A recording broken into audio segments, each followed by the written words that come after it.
Բարով վարշապետ, բարի գալուս, շատ ուրախով։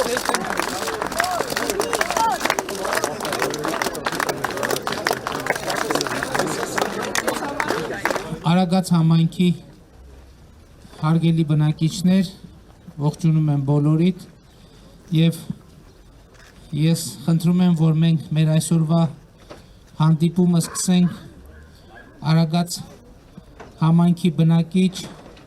44-օրյա պատերազմի ընթացքում զոհված ժամկետային զինծառայող Արթուր Սամվելի Ղազարյանի հիշատակը 1 րոպե լռությամբ հարգելով։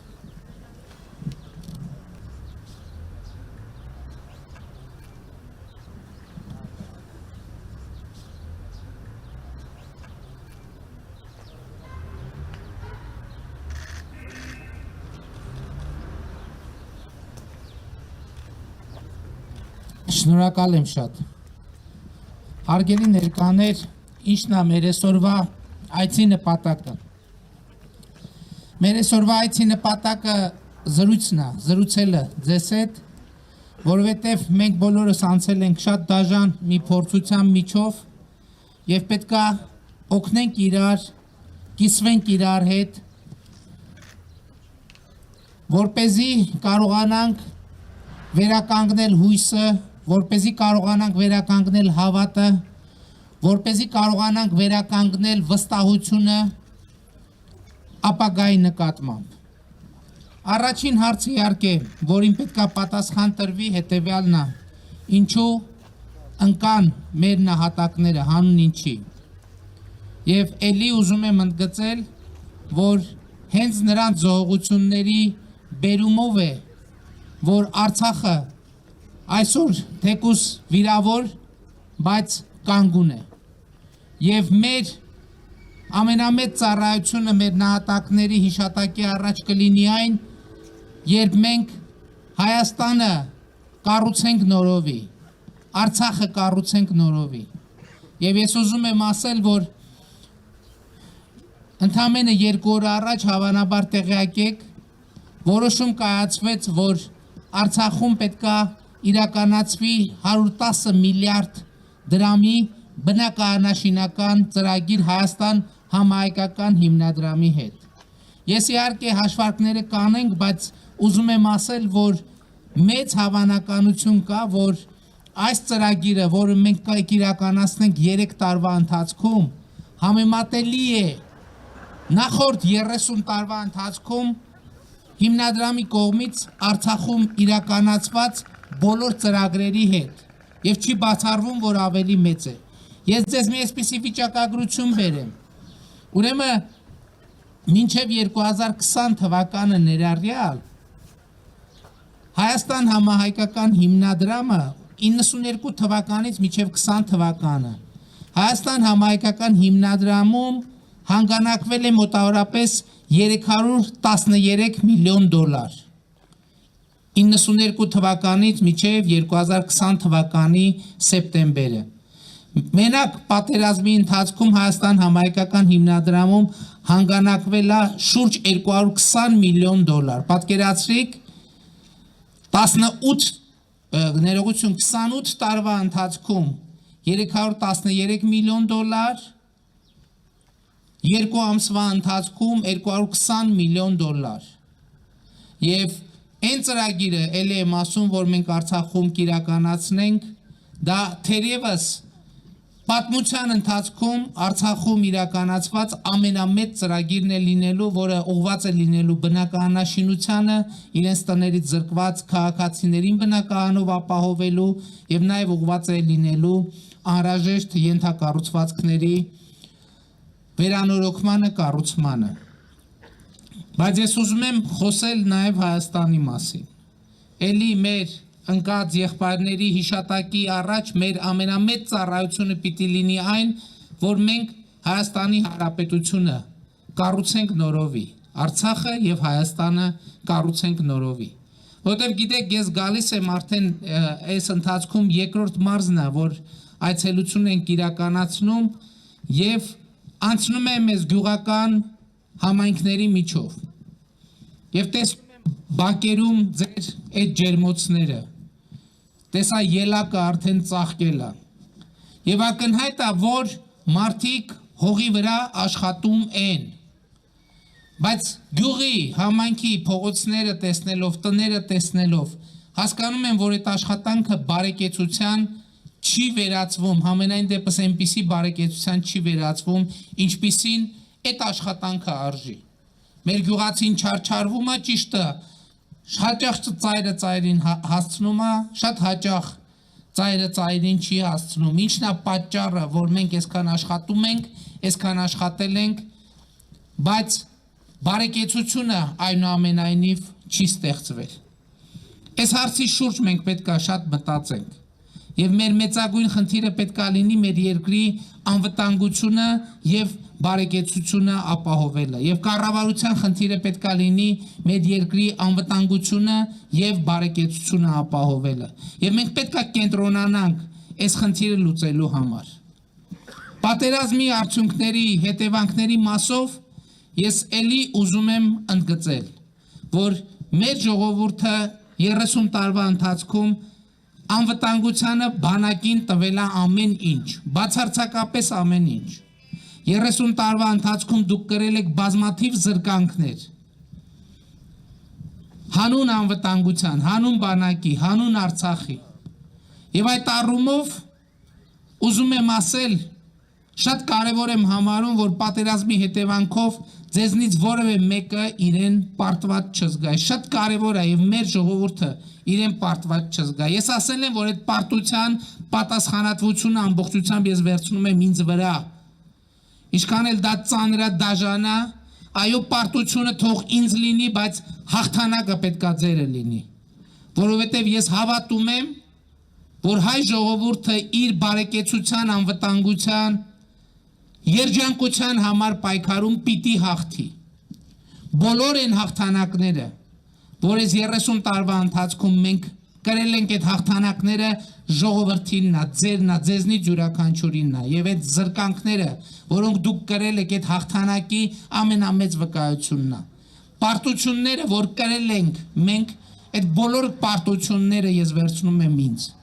Բայց ես ուզում եմ, սա ասում եմ, ոչ թե որպես կարգախոս, ես ուզում եմ, որ այս ամեն ինչի արդյունքում մենք որոշենք մեր անելիքները, թե ինչ պետք է մենք անենք։ Այսօր տեսեք ինչ խնդիր կա, 21-րդ դարում մեր գյուղացին միջև այսօր ինքը բախվում է կարկուտի, ցրտահարության, ամենատարբեր բաների հետ։ 21-րդ դարում մարդիկ այլևս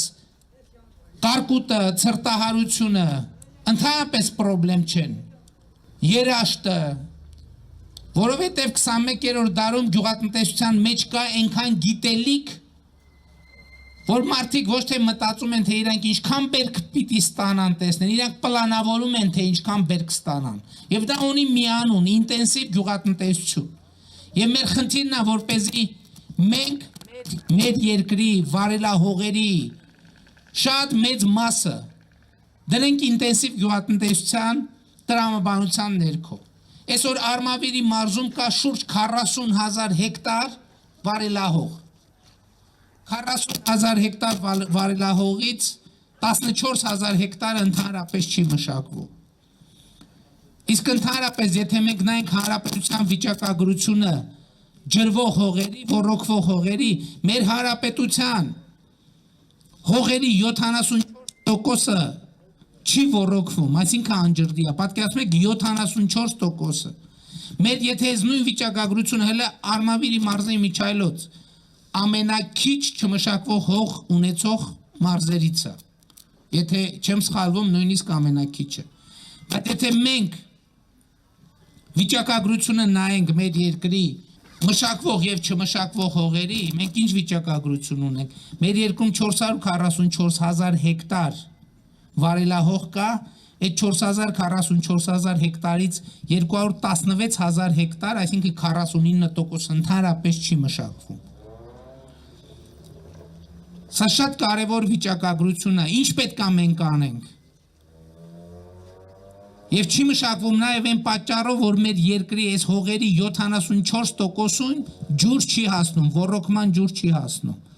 Ինչ պետք է մենք անենք, մենք պետք է այս 216,000 հեկտարը դնենք մշակման եւ ոռոգման տակ։ Մենք խնդիր պետք է դնենք, որ մեր երկրում վարելահողին ջրի հասանելիության մակարդակը պետք է հասնի 90 եւ ավելի տոկոսի։ Մեր երկրում իմիջայլոց մենք շատ լարվում ենք գլոբալ ջերմացման հետ կապված, բայց մեր երկրում ջրի պրոբլեմ չկա։ Մեր երկրում կա ջրի կուտակման պրոբլեմ։ Ամեն տարի մեր լեռներում 7 միլիարդ խորանարդ մետր ջուր է ձևավորվում, գնում է լցվում է գետերը։ Եվ մենք, եթե այդ ջրերը կուտակենք, մեր երկրում այս վիճակագրությունը չի լինի։ Մեր երկրում չի լինի 216,000 հեկտար չմշակվող հող։ Մեր երկրում ընդհանրապես չպետք է լինի չմշակվող հող։ Այս հողերը պետք է մշակվեն։ Բայց այդ ամբողջ ջուրը մենք մեր հողի համար պիտի չօգտագործենք, որովհետև մենք ավանդական ոռոգումից պետք է անցնենք կաթիլային ոռոգման։ Այդ մնացած ջրերը հիմա շատ է խոսվում այն մասին, որ ջուրը 21-րդ դարի նավթն է։ Հիմա ես կխոսեմ այն մասին, որ մենք 21-րդ դարի երկու ամենակարևոր նավթերից շատ հարուստ ենք։ Մեր բարդույթները միշտ ձևավորվել են նրանից, որ մենք նավթ չունենք։ Հիմա դարը փոխվում է։ Մենք հիմա երկու ամենակարևոր նավթը ունենք։ Մնում է, որ ճիշտ օգտագործենք այդ երկու ամենակարևոր նավթերը։ Ինչ նկատի ունեմ։ Մենք պետք է կաթիլային ոռոգումով անցնենք ավանդական ոռոգումից կաթիլային ոռոգման։ Իսկ մնացած ջուրը մենք պետք է նաև ջրի արտահանման մեթոդներ մշակենք, ձևեր մշակենք, որովհետև աշխարհում ջրի դեֆիցիտը գնալով ավելի մեծանալու է։ Երկրորդը, ճիշտ է, մենք հիմա գյուղատնտեսական ապահովագրություն ենք մտցրել, որ կարկուտից, ցրտահարությունից ապահովագրություն ենք մտցնում։ Բայց մյուս կողմից մենք պետք է հակակարկտային ցանցերը այն ձևերում, այն դեպքերում, որ հնարավոր է, պետք է հակակարկտային ցանց լինի, որ մենք կարկուտից չվախենանք ընդհանրապես։ Որտեղ ամեն տարի մենք նույնիսկ կամ ցրտահարությունը կամ կարկուտը կամ մի բան մեզ համար պրոբլեմ է ստեղծում։ Այս պետք է լինի մեր ճանապարհը եւ պետության ու կառավարության քաղաքականությունը պետք է լինի դա, որպեսզի դուք բոլորդ այն չարչարանքը, նույն չարչարանքը պետք է տեղի ունենա, բայց պետք է կրկնակի երակի քառակի անգամ ավել արդյունք բերի։ Իսկ սրա համար էդ եմ ասում, պետք է մենք հաստատուն քայլերով անցում կատարենք դեպի ինտենսիվ գյուղատնտեսություն, հաստատուն քայլերով նաև պետք է մեր ճանապարհները այնպիսի հուսալի լինեն, հենց տեսեք Լարսում ինչ է կատարվում այսօր։ Այսօր Լարսում 600 ավտոմեքենա կանգնած Հայաստանի Հանրապետության չի կարող անցնել, ինչի, որովհետև եղանակային պայմանները շատ վատն են։ Ճիշտ է, լուրեր կան, որ այնտեղ արհեստական խոչընդոտներ էլ կան եւ այլն, հələ այդ արհեստական խոչընդոտներով զբաղվելը հեշտ է։ Բայց երբ որ ամբողջ երկրի տնտեսությունը ընդամենը մի ճանապարհի հույսին է, որտեղ կարա քարաթափություն լինի, որտեղ կարա ձյուն գա, որտեղ կարա մեքենա փչանա կամ մեքենա վթար տեղի ունենա ու շաբաթներով չէ, օրերով փակվի այդ ճանապարհը։ Եվ հետեւաբար, այո, այս նոր իրադրության մեջ մենք պետք է հաջորդ մեր խնդիրը դնենք, որ Հայաստանը պետք է ճանապարհներ ունենա, նոր ճանապարհներ ունենա, նոր կոմունիկացիաներ պետք է բացվեն։ Եվ ես ուզում եմ ձեզ ցույց տամ Հայաստանի գյուղատնտեսության զարգացման տեսլականի մասին ասի։ Ես ուզում եմ խոսեմ ընդհանրապես տնտեսության զարգացման տեսլականի մասին եւ ձեզ ուզում եմ մի գրաֆիկ ցույց տալ։ Այս գրաֆիկը վերջին 20 տարվա ընթացքում, 21 տարվա ընթացքում պղնձի միջազգային գներն են։ Այսինքն դուք տեսնում եք, որ պղնձի միջազգային գինը 2000 թվականից այս կողմ մոտավորապես 6-7 անգամ աճել է։ Հայաստանը պղնձի պաշարներով ամենահարուստ երկրներից մեկն է աշխարհում։ Ամենահարուստ երկրներից մեկը։ Եվ շատերը ասում են, որ պղինձը երկրորդ նավթն է 21-րդ դարի։ Եվ ակնհայտ է, որ պղնձի գները 21-րդ դարում լինելու են չափազանց բարձր, որովհետև էլեկտրոմոբիլների մեջ ամենաշատը օգտագործվում է, ամենակարևոր կոմպոնենտներից մեկը, որ օգտագործվում է շարժիչների մեջ պղինձն է։ Բայց մենք նույնիսկ այդ հարստությունը, ինչպես ջուրը, այնպես էլ պղինձը մենք չենք կարողանում ամբողջությամբ օգտագործել, որովհետև մենք այսօր հանքաքար ենք արտահանում հիմնականում։ Բայց մենք պետք է խնդիր դնենք, որպեսզի Հայաստանում սահմանափակենք արդյունքում միջնաժամկետ հեռանկարում ընդհանրապես արգելենք հանքաքարի արտահանումը եւ Հայաստանից հնարավոր լինի արտահանել միայն պղնձի պատրաստի արտադրանք։ Իսկ սրա համար ինչա պետք մեզ, սրա համար մեզ պետք է երկաթուղի։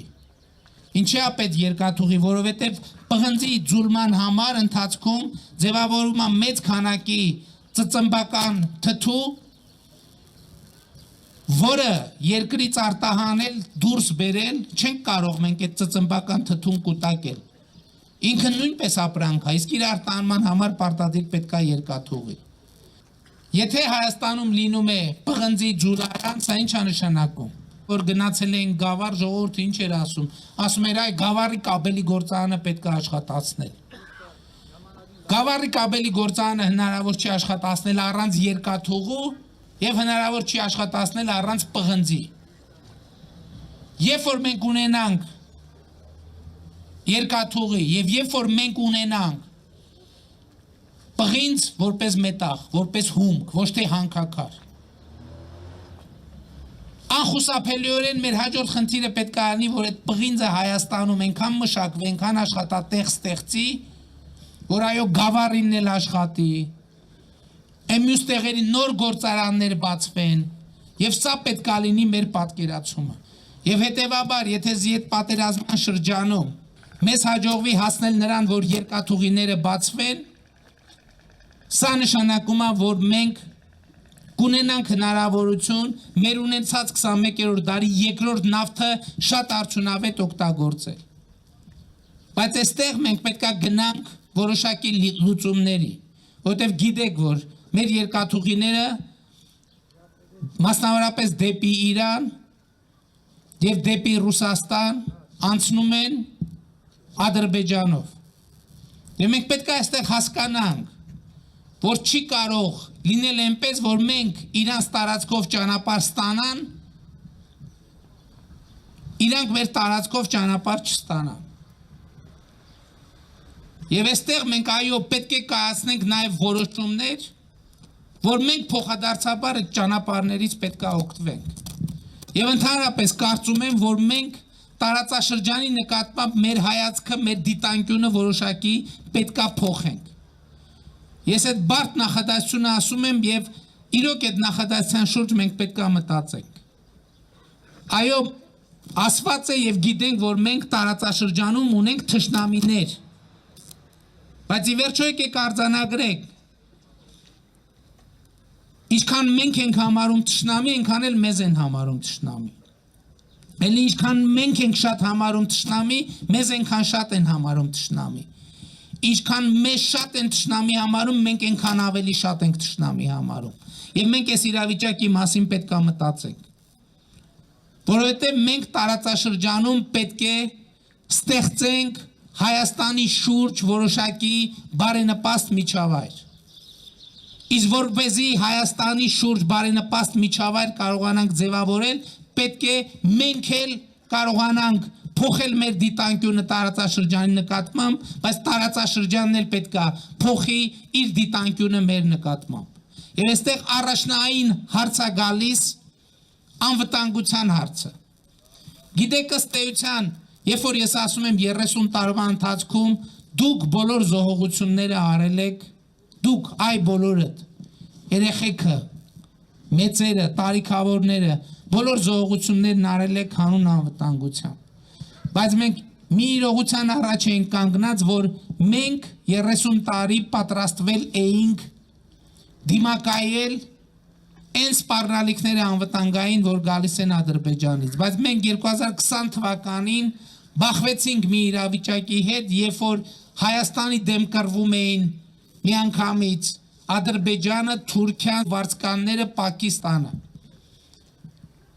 Եվ սա էր իրողությունը, եւ սա ակնհայտ իրողություն է, եւ այլևս մենք պետք է հասկանանք, որ մեր անվտանգային մասշտաբները փոխվել են։ Եվ հետեւաբար մենք այդ անվտանգային սպառնալիքներին դիմակայելու նոր բանաձևեր պետք է գտնենք։ Եվ այդ անվտանգային սպառնալիքներին դիմակայելու ամենակարևոր բանաձևը իմ կարծիքով հայ-ռուսական համատեղ զորախումբն է, որը արդեն գոյություն ունի Հայաստանի Հանրապետությունում։ Դուք գիտեք, որ Հայաստանում գոյություն ունի համատեղ զորախումբ։ Եվ իմ կարծիքով մենք պետք է առաջիկա մեր անելիքներում, քննարկումներում, բանակցություններում մտածենք հայ-ռուսական համատեղ զորախումբը տարածաշրջանային անվտանգության կարևորագույն բաղադրիչ որպես ավելի ուժեղացնելու ուղղությամբ։ Բայց մյուս կողմից սա չի նշանակում, թե մենք պետք է անընդհատ պատրաստվենք նորանոր պատերազմների։ Ընդհակառակը, սա մենք պետք է օգտագործենք տարածաշրջանի նկատմամբ մեր դիտանկյունը փոխելու եւ տարածաշրջանին օգնելու համար, որ իրենք էլ մեր նկատմամբ իրենց դիտանկյունը փոխեն։ Եվ մենք պետք է այնպես անենք, որ այս ջերմոցները, որ ձեր բակերում կան, այդ ջերմոցները դառնան իրական բարեկեցություն երեխաների համար։ Գյուղատնտեսությունը, գիտեք, այստեղ գալուց առաջ ես մի այսպիսի տեղեկատվություն եմ հավաքել։ Օրինակ, եւ երեխաները պետք է, հատկապես երեխաները դրա մասին իմանան։ Այսօր գիտեք, որ Հայաստանում կան բազմաթիվ ինտենսիվ այգիներ, որոնք այդ ինտենսիվ այգիներում ամենատարբեր մշակաբույսեր են աճացնում։ Ժողովուրդ, ուրեմն այդ բոլոր ինտենսիվ այգիներում կան խորհրդատուներ օտարերկրացի, որոնք օգնում են աճացնել ոնց է պետք մշակել այդ բույսերը։ Գրեթե բոլոր ինտենսիվ այգիներ այդ լուրջ ընկերություններում կան օտարերկրացի խորհրդատուներ։ Եվ ես հետաքրքրվեցի, թե իրանք ինչքան աշխատավարձ են ստանում։ Երեք ինձ հաշվետվություն են բերել, կան դեպքեր, երբ որ խորհրդատուները մեկ օրվա աշխատանքի համար ստանում են 1000 կամ 2000 եվրո։ Մեկ օրվա աշխատանքի համար, պատկերացնում եք։ Ես այդ որ թղթերը բերեցին, ասացի դուք համոզված եք, որ այս տեղեկատվությունը ճիշտ է։ Նրանք մասնագիտությամբ գյուղատնտես են, ագրոնոմ։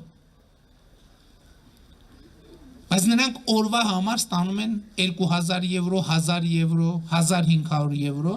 եւ տարվա ընթացքում իմիջայլոց մի ընկերության հետ աշխատում են 15-20 օր։ Այն մնացած 365 օրը, այսինքն մնացած մի քիչ պետք է անել, հանած 12, աշխատում են ուրիշ ընկերությունների հետ եւ օրը ստանում են 1500-2000 եվրո։ Երեխեքը պետք է իմանան դրա մասին, բայց ինչի են օտար երկրա, ինչի են դրսից բերում այդ մասնագետներին, որովհետև Հայաստանում մասնագետի պրոբլեմ կա, ժողովուրդ։ Եվ հաջորդ ուղղությունը, որի մասին մենք մտածում ենք, այդ կրթությունն է։ Որովհետև մինչև կրթության հարցը չլուծենք, դպրոցից սկսած համալսարաններով ավարտած,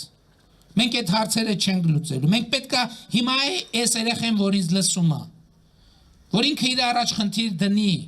որ դառնա այդպիսի ագրոնոմ, որը օրը ստանում է 2000 եվրո,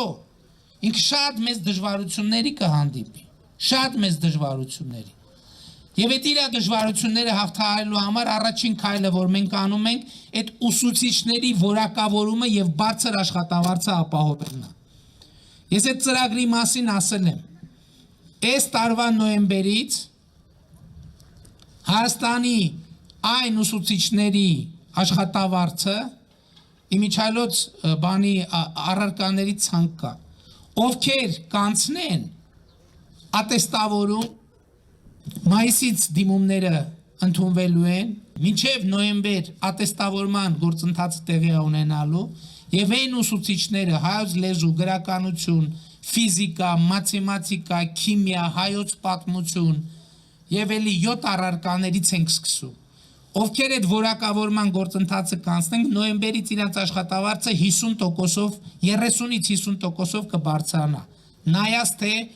ինչ միավորներ կհավաքեն, բայց սրանով պատմությունը չի ավարտվում։ Առաջիկայում մենք կընդունենք նաև համապատասխան օրենսդրություն, որ նախ այս որակավորումը անցած ուսուցիչները հետագայում իրենց աշխատանքի ընթացքում էլի որոշակի մեխանիզմներով կստանան կրեդիտներ, միավորներ կստանան իրենց աշխատանքի համար, կախված նաև իրենց աշակերտների բերած իրական արդյունքներով, ոչ թե մատյանում եւ օրագրում գրած քննություններով, գնահատականներով, այլ իրական արդյունքներով։ Նրանք միավորներ կստանան եւ այդ մեխանիզմով ուսուցչի աշխատավարձը անկախ կառավարության որոշումներից անընդհատ աճելու է, բայց աճելու է այն ուսուցչի աշխատավարձը, ով ապացուցել է իր բարձր որակավորումը։ Իսկ այն ուսուցիչներին, ովքեր իրենց բարձր որակավորումը չեն կարողանալու ապահովեն, հաստատեն, մենք այդ ուսուցիչներին կամ կօգնենք, որ իրանք իրենց մասնագիտական պատրաստությունը բարձրացնեն, կամ էլ կօգնենք, որպեսզի նրանք վերավորակավորվեն եւ այլ աշխատանքի անցնեն։ Եվ այսպես մի քանի տարվա ընթացքում մենք համոզված կլինենք, որ մեր դպրոց 3-4 տարվա ընթացքում մեր դպրոց մտնում են միայն բարձր որակավորում ունեցող ուսուցիչներ, որոնք արդեն ստանում են ոչ թե այսօր գիտեք, որ Հայաստանում ուսուցիչ կա, որ ստանում է 30,000 դրամ աշխատավարձ։ 30,000 դրամ աշխատավարձ ստացող ուսուցչին ինչ գիտելիք էլ ունենա, այդ մարդը մենակ իր կենցաղային դարդերից այնքան կշեղվի, պատկերացնես երեխան նայում հիշում է, վայ երեխես կոշիկ չունի, վայ այն մի բան է, այն մի հոսանքի փող է եւ այլն։ Ինքը արդեն նույնիսկ ամենալավ ուսուցիչը այս իրավիճակում շեղվում է բուն դասապրոցեսից։ Հաջորդ խնդիրը կա։ Ես էլի քանի անդրադարձա, մենք այսօր տասնյակ տարիներով չենք կարողանում լուծել հեռավոր գյուղերի ուսումնառության խնդիրը։ Մենք հիմա երկու մեխանիզմ ենք արդեն ներդրում հեռավոր, and գիտեք որ գյուղեր կան, որտեղ ուսուցիչներ կան, որ միանգամից համ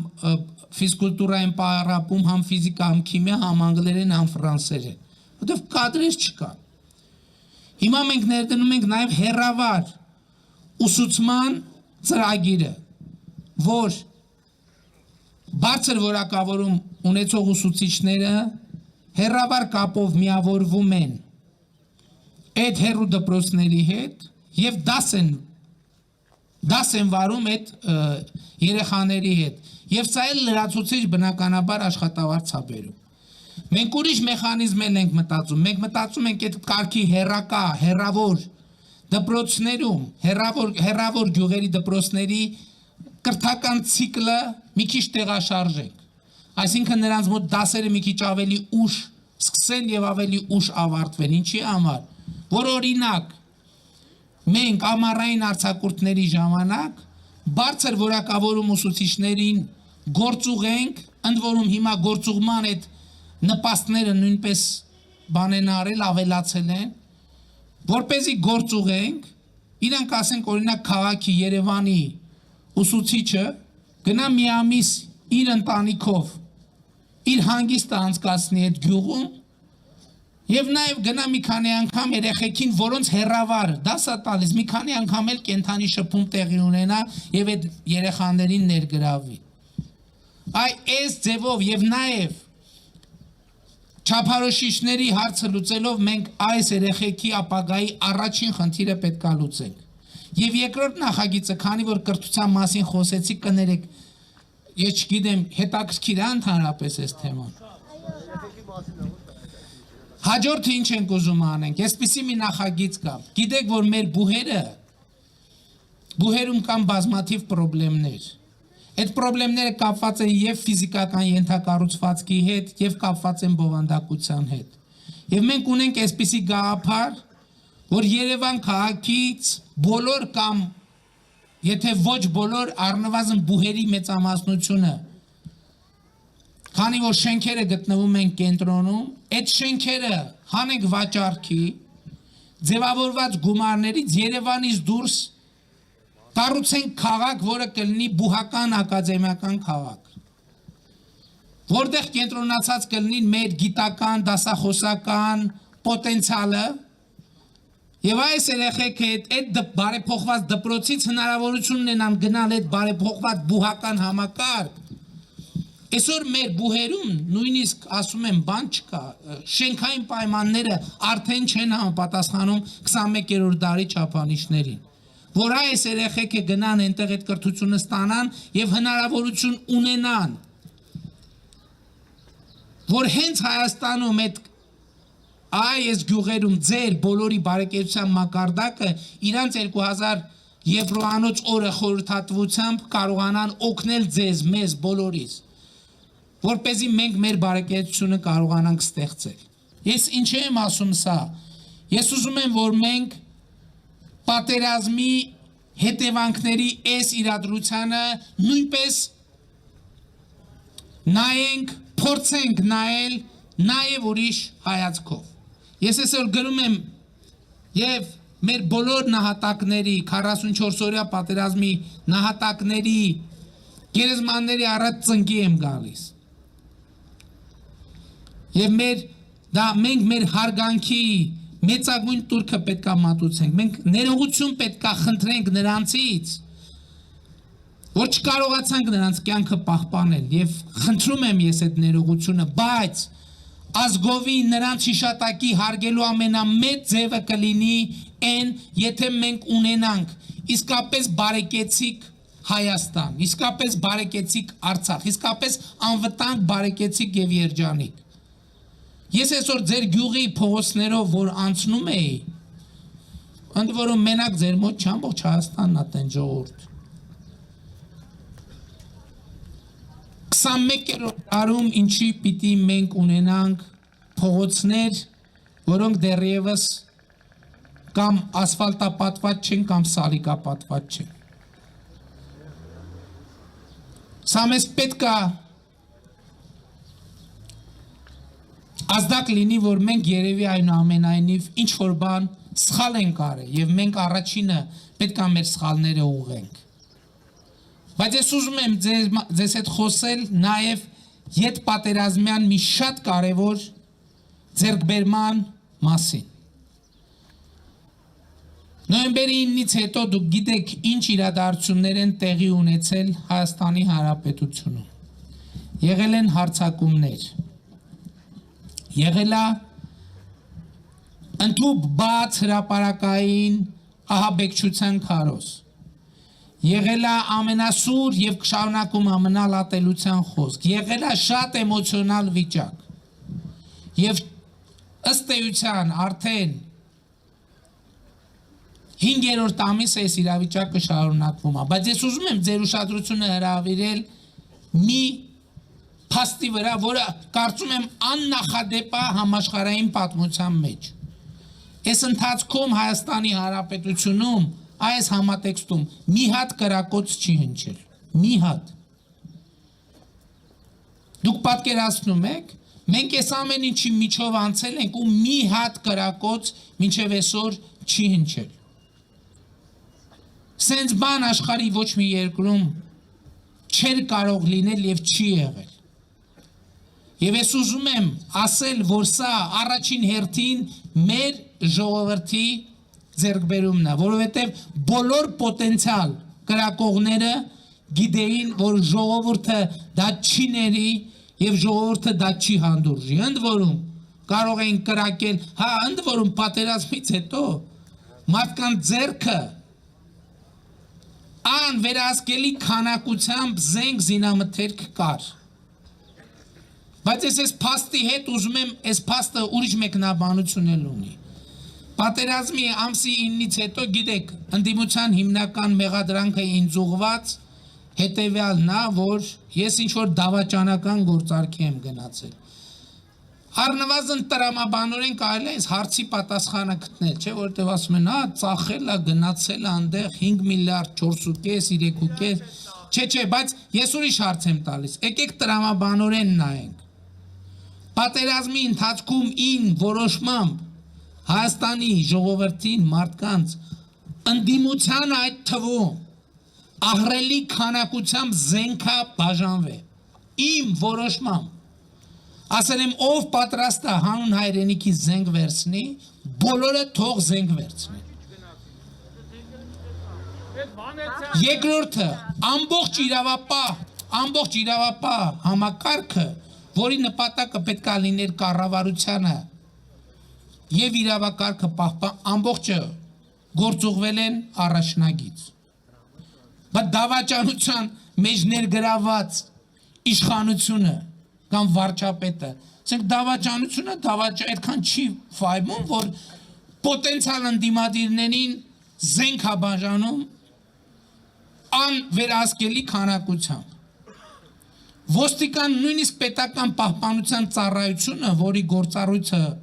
իշխանության բարձրագույն ներկայացուցիչների անվտանգությունը ապահովելն է ՊՊՑ-ի 70%-ը գործուղված է եղել Սյունիքի անվտանգությունը ապահովելու բայց դավաճանությունը ենք անում առաջինը դավաճան ինչի մասին պետք է մտածի իր անձնական անվտանգության մասին պետք է մտածի բա ով որ պետք է անվտանգությունը ապահովի եւ պետք է մտածի որ սպառնալիք չստեղծի այսօր բոլոր ընդդիմադիրները ովքեր խոսում որը մեկը չի կարող ասի որ ինձ զենք չեն տվել որտեվ ես ընդդիմադիր ընդհակառակը բոլորին բաժանվել է ահռելի քանակությամբ զենք զինամթերք եւ այս առումով այդ զինամթերքի մի հսկայական մասը միջև այսօր չի էլ հետ հավաքվել կհավաքվի բայց ես ուզում եմ վերադառնալ որ այս պայմաններում այս 5 ամսվա ընթացքում Հայաստանում մի կրակոտ չի հնչել եւ սա մեր մեծագույն ձեռքբերումն է չէ կներեք համաձայն չեմ ես գիտեմ որ շատ դեպքերում դուք իշխանությունից պահանջել եք շատ կոշտ գործողություններ չէ հիմա գիտեք ինչ կներեք բան խնդրում եմ այլ կերպ չընկալեք հիմա կներեք հիմա առաջիկայում խորհրդարանական ընտրություններ են եթե կգնաք եւ ձեր մանդատը կվերահաստատեք այն ժամանակ այդ գործողությունների մասին կխոսենք բայց հիմա ես շատ եմ մտածել դրա մասին եւ շատ գոհ եմ նրանից որ մի կրակոտ չի ընչե Աստված չանի դուք պատկերացնում եք այդ պատերազմից հետո հանկարծ ներսում մենք մի զոհ ունենային դա ավելի մեծ խարան կլիներ մեր վրա շատ ավելի մեծ խարան կլիներ մեր վրա բայց ես էլի ուզում եմ ասել որ սա առաջին հերթին մեր ժողովրդի ձեռքբերումն է երկրորդ հերթին ուզում եմ բարձր գնահատել մեր իրավապահ մարմինների գործունեությունը ոստիկանության ազգային անվտանգության ծառայության պետական պահպանության ծառայության գործունեությունը որովհետև եղել են իրավիճակներ որ այո կարող էր իրավիճակը ընդհանրապես հսկողությունից դուրս գալ բայց այնուամենայնիվ մեզ իրար հետ հաջողվել է պահել իրադրությունը հսկողության տակ բայց ես ուզում եմ ասել նաև որ այս իրավիճակը նաև մեր ընդդիմության ձեռքբերումն է ինչ էլ ասենք շատ կարևոր է որ մենք այս պահերը շեշտենք եւ ես ուզում եմ նաև բարձր գնահատել ընդդիմության այդ մոտեցումը իհարկե շատ կարևոր է եղել որ ժողովրդի դիրքորոշումը հստակ է եղել շատ կարևոր է եղել որ իրավապահ համակարգի պահվածքը հստակ է եղել բայց կարևոր է եղել նաև որ ընդդիմությունը չնայած երբեմն ահաբեկչության ուղիղ կոչերին բայց այնուամենայնիվ մեր ընդդիմությունը նույնպես գծեր չի անցել եւ ես ուզում եմ բարձր գնահատեմ ընդդիմության նաև ընդդիմության այդ պահվածքը եւ ուզում եմ հույս ու համոզմունք հայտնել որ առաջիկայում մենք կգնանք այդ ճանապարհում Հայաստանում հոկտեմբերի 27-ների էջերը փակված են չի լինելու Հայաստանում հոկտեմբերի 27 Հայաստանում մարտի 1 չի լինելու այլևս այո Հայաստանը ժողովրդի իշխանության երկիր է եւ կներեք բոլոր հարցերի պատասխանը պետքա տա ժողովուրդը բոլոր հարցերի պատասխանը պետք է տա ժողովուրդը եւ ժողովրդի ազատ կամ արտահայտմանը որևէ մեկը չպետք է փորձի խոչընդոտի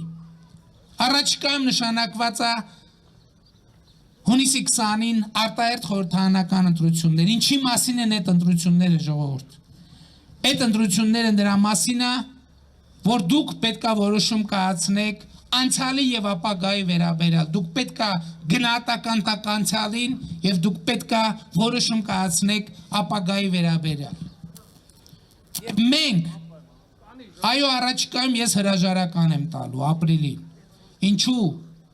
ոչ թե հրաժարական եմ տալու գնալու այլ հրաժարական եմ տալու որպեսզի տեղի ունենան արտահերթ խորհրդարանական ընտրություններ այդ ընթացքում շարունակելով լինել վարչապետի պարտականությունները կատարող Եթե դուք կվերահաստատեք ձեր մանդատը, ես մեր թիմը կշարունակենք ծառայել ձեզ շատ ավելի լավ, քան նախկինում։ Եթե չեք վերահաստատի, մենք խոնարհաբար իշխանությունը կփոխանցենք նրան, ում դուք կընտրեք։ Եթե դուք կընտրեք գելերին ձեր ընտրությունն է, մենք ինչ կարանք անենք։ Եվ որպես ամփոփում որ չի կարող այդպես լինել, չի կարող։ Ես այս ամեն ինչը դրա համար էի պատմում, որ չի կարող լինել։ Եվ որպես ամփոփում ուզում եմ ժողովուրդ ջան, ներողություն խնդրել այն բոլոր հիասթափությունների համար, որ այս ընթացքում մենք ձեզ պատճառել ենք։ Հավատացեք, դա մեզ համար ամենամեծ ցավն է եւ ամենամեծ խնդիրն է եւ ես հույս ունեմ որ դուք իսկապես մեզ կներեք եւ եթե մեզ տակ նոր շանս մենք խոնարհաբար կծառայենք ձեզ մենք սխալվել ենք շատ հարցերում բայց մենք ձեզ չենք խաբել այդ մի բանում կարող եք վստահ լինել եւ այդ է պատճառը իմիջայլոց որ մենք այսքանից հետո դեռ կարողանում ենք ձեր առաջ կանգնել ձեր աչքերի մեջ նայել եւ խոսել եւ դուք էլ դեռ լսում եք շնորհակալ եմ ես ձեզ դրա համար շնորհակալ եմ ձեզ դրա համար եւ ուրեմն սիրում եմ բոլորիդ հպարտանում եմ բոլորովդ եւ խոնարհվում եմ բոլորիդ առաջ եւ դուք կհաղթեք մենք բոլոր պարտությունները մեզ բոլոր հաղթանակները ժողովրդին սա պիտի լինի մեր քաղաքական առաքելությունը եւ մենք պետք է կարողանանք ապահովել խաղաղությունը, անվտանգությունը, երջանկությունն ու բարեկեցությունը Հայաստանի Հանրապետությունում։ Ինչպես ես իմ ելույթում փորձեցի հենց դա նկարագրել մանրամասն։ Շնորհակալ եմ շատ ժողովուրդ ջան, խոնարհվում եմ բոլորիդ։